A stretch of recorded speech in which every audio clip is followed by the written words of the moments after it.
Greetings and salutations. Hello, programs. It is the Master Control program here with your year-end rundown of the top 10 domestic news stories in Japan. And I'm using a little natural lighting here from my window today. It's about 4 o'clock in Japan on the 31st. And I just thought I'd show you what it's like if I, close these kind of sliding doors to my living room off and I'm in my spare room here. Because I can just, I've got this tripod that I spent my sumo tips on, and now I can just film all over the place. It's awesome. So thank you guys for all that. Okay, so this is something that's printed in the newspaper pretty much every year. They do the top international stories, which I can do those. If you want to hear those, leave a comment. Those are more... everybody knows about international stories, obviously the Trump election and things like that, things that Britain leaving the EU, things like that. This is more domestic, so maybe unless you're here in Japan, you might not have heard of some of these things. So I like to go over this. They ask the readers, there's a little poll there, they vote on what they think the top news stories are, and they print the top 10 here in the paper. This was in the Wednesday Japan News, which is put out by the Japanese language newspaper, the Yomiuri Shimbun. So let's jump right into it. The top news story, or should I go from 10? 10 to 1? Okay, let's go 10 to 1. Thanks for telling me. Okay, number 10. Pokemon Go debuts in Japan. The smartphone game made its debut in Japan on July 22nd. The big news there, of course, according to this blurb, is that it was out in Western markets before Japan, which a lot of Japanese fans were like, hey, what's up? This is a Japanese game. Why is it available in America before Japan?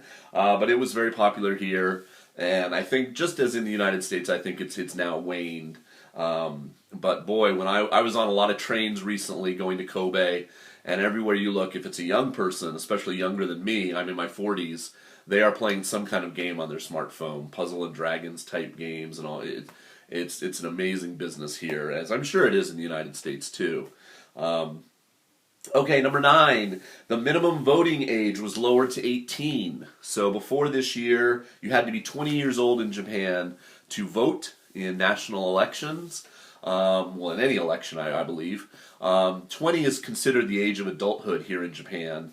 And there are even things I think you can't do until you're even older, like rent a car and sign a contract to buy a house and things like that. But 20 is considered it. They even have a special day. It's coming up in January very soon. It's called Seiji no Hi, the Coming of Age Day. They have a special ceremony. If you're 20 years old in that calendar year, you go to a special ceremony. I've talked about it on my channel many times. So this is a first step in lowering it to 18. 18, I believe, is the age... No, I'm going to country... No. 20 is the age you can drink alcohol and smoke tobacco. So those things are still at 20.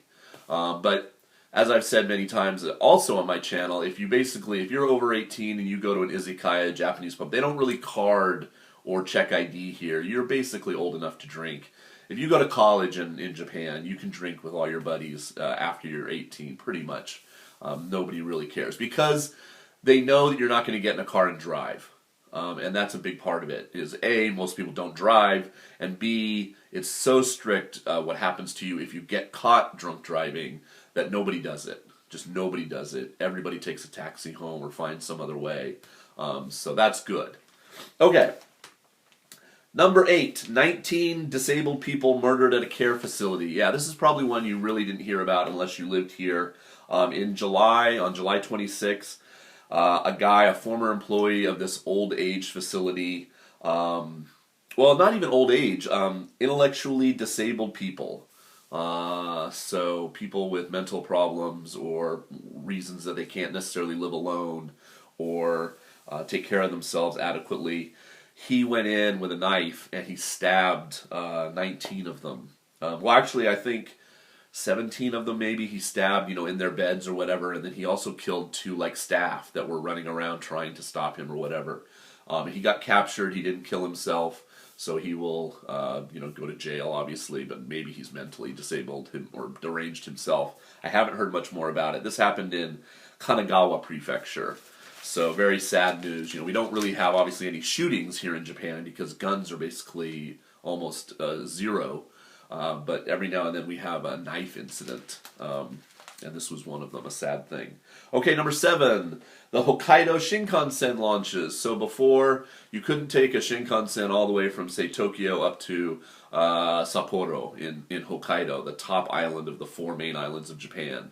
And so they've connected. There's like a 150-kilometer section between Shin Aomori and Shin Hakodate Hakuto stations. And in March, those were connected. So now you might have to change Shinkansen, you might have to change bullet trains, but you can take a bullet train and buy a ticket, from even way down here where I live in southwestern Honshu all the way up to Hokkaido now. And I think I read in like August or September that unfortunately the numbers that are getting to use this train are very low, less than 50% capacity a lot of days. So that's sad. Because the bullet train, is amazing as it is, and I just took it from where I am to Kobe, and I was only on it less than an hour. I mean, it goes that fast, and it only stops at a few stations depending on where you are going and to. But it still was like $100 each way. So it's not cheap. And I paid for a reserve seat because it was this time of the year. You can get a little cheaper if you go unreserved. And it was so crowded on Thursday when I took it back from Kobe and I had never seen this before, that people were actually standing, not in just the unreserved cars, but they were standing in the aisles, like with their luggage, just standing there, from station to station in my car. So really like just clogging up the aisle. But yeah, I guess you can buy a ticket and stand if you want. So it's still a major way people get around Japan, but it's still not cheap. Okay, number 6. Oshumi wins the Nobel Prize. So Yoshinori Osumi, an honorary professor at the Tokyo Institute of Technology, won the 2016 Nobel Prize in Physiology or Medicine. I'm sorry, I don't know what he won it for. Specifically, was it stem cells or what? I can't remember. If you know, leave a comment. Please let me know. I just did Google it before I started this video. Japanese people they just love it when a Japanese person wins a Nobel Prize. It's always huge news, and they are just very proud when somebody wins a big award like that in another, given away by another country, not just Japan. All right, number 5, no huge surprise here. President Obama visits Hiroshima on May 27th. Barack came to Hiroshima, said some nice words. Him and Prime Minister Shinzo Abe offered flowers at the cenotaph for the atomic bomb victims in the Peace Memorial Park. And now, of course, Shinzo Abe, the Prime Minister of Japan, has sort of repaid this gesture by going and offering words and kindness. I don't know that he offered prayers. I don't know that a Japanese person would offer prayers, but I can't think of the English today. But just, he said nice thing. Condolences to the victims of the Pearl Harbor attack at the site, and he's the first, of course, Japanese Prime Minister to visit. So I don't know. I think it had to be Barack Obama. I don't know that a lot of other presidents would have come to Hiroshima and been as eloquent and dignified as Barack was. And I definitely think he had to take that first step before a Japanese person would have gone and done what Abe just did in Hawaii. But they covered it well here. Somebody asked me in my Facebook page, what was the reaction to Abe going to Pearl Harbor, and I think it was very positive. People see it as a positive step forward. He's a conservative guy, Abe. He's in a conservative party, the LDP, but he is trying to make strides to bring Japan more into the 21st century, and good for him. I think that was a positive, good step. I was very proud of Barack that he went to Hiroshima and did what he did. Okay. Number 4, and this is an interesting one. The emperor implies his intention to abdicate. So for many, many, many, many, many years, just like kings, like Queen Elizabeth, the Queen of England, Queen Elizabeth II, it's a lifelong position. You're basically that monarch until you die. Queen Elizabeth has basically been doing it for a long, long time, as has the current emperor of Japan. He took over, I want to say, in the late 70s or early 80s. I can't quite remember. I was born in the era of the previous Showa emperor. I was born in Showa 44, 1969. And I know we're now currently in like Heisei 28. So he's been doing it for 28 years. But he's elderly, and it's not that he doesn't want to be emperor anymore or anything like that. It's just, he's old. And he knows that he can't physically do everything and go all the places he's supposed to go and walk around and shake hands and be at ceremonies and stuff like this. And his wife is also very old. They're a lovely couple. They've gone to sumo a few times and showed up, and I've seen them. He gives speeches, and he just seems like a lovely man. But, he knows he's got declining health, and so he's questioning, do I really have to do this all the way until I die? Can't I step down and let one of my sons, he has princes, take over? And the Japanese people are kind of like, no. They're kind of like, nope, you're emperor. You got to be emperor until you die. But I mean, at least they were unprepared for him to say this, sort of in a way. And there's all kinds of constitutionality questions about it. So they've got a committee together. Of course, it's Japan. There's bureaucracy, and they're discussing it.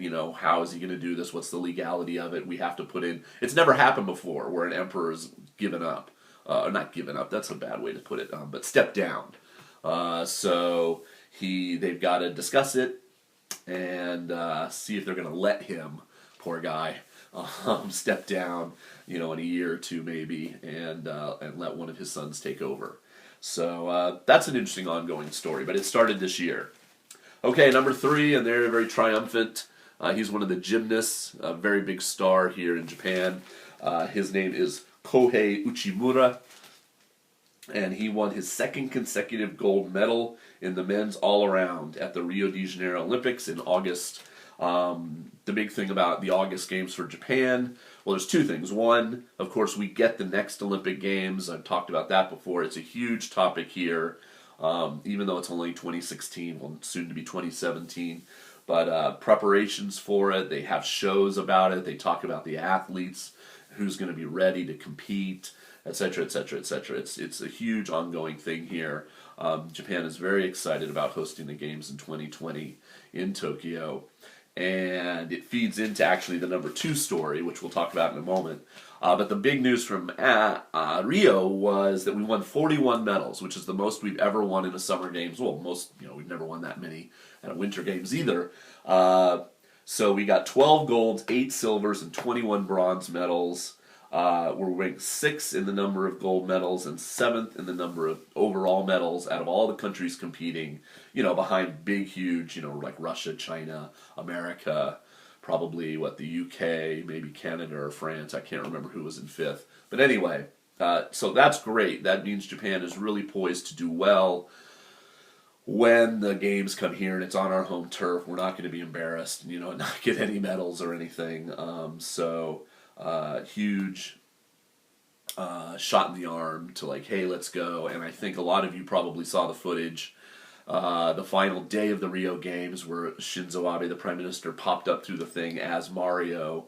If you haven't seen that video of the closing ceremonies where they passed the baton, as it were, symbolically to Japan, and they put on a pretty good show, and that was just for 4 or 5 minutes. So watch that. I think it's going to be spectacular. I really hope to be living here when it happens. I've got friends who live in Tokyo. I hope I can make it there and go one day or something. It would just be awesome. It's a once in a lifetime kind of thing, right? Okay, number 2, Koike. I should know. I haven't heard her name pronounced that often. Yuriko Koike, and that's her right there. A woman, obviously. She was elected as Tokyo governor in July. The guy that was the governor, Masuzoe, had to resign for some kind of scandal. I can't quite remember what it was. It was a money scandal. It wasn't like he was sleeping with someone or something. And she entered the race as an independent and didn't get any huge support from any of the established political parties. And she became the first female governor of Tokyo. She's done some things that have been kind of controversial, like she wants to relocate the famous Tsukiji fish market. She's halted plans to do with the Olympics because she doesn't want us to, us, meaning the Japanese nation, to spend as much money on the games. And what was the other thing she did? Oh, I can't remember. Anyway, so she's classed with the Olympic Committee. She's kind of, she's a strong-willed lady, and she seems like she's got a good head on her shoulders. So I'm happy because we've had some really bad governors of Tokyo in the past few years. We had one guy who was really nationalistic and just like hated foreigners, especially like Koreans and Chinese, and the guy that was going before him wasn't so great either. So I'm happy for her. I'm hoping that she does a good job and we have a great Olympics. Okay, and the number one news story here in Japan, which is the headline, you might have seen it when I flashed the paper, and it's a sad story, of course, is the earthquake in Kumamoto. And there it is, the big story. It killed 50 people, according to information released on December 21st. 50 people have died as a direct result of the quakes, and 110 people have died of causes related to the disaster, such as illnesses at evacuation centers or because of living in cars, which is terrible. It's Japan. We're a super modern country. Why are people living in their car after something like this? Magnitude 6.54 shock hit at 9:26 p.m.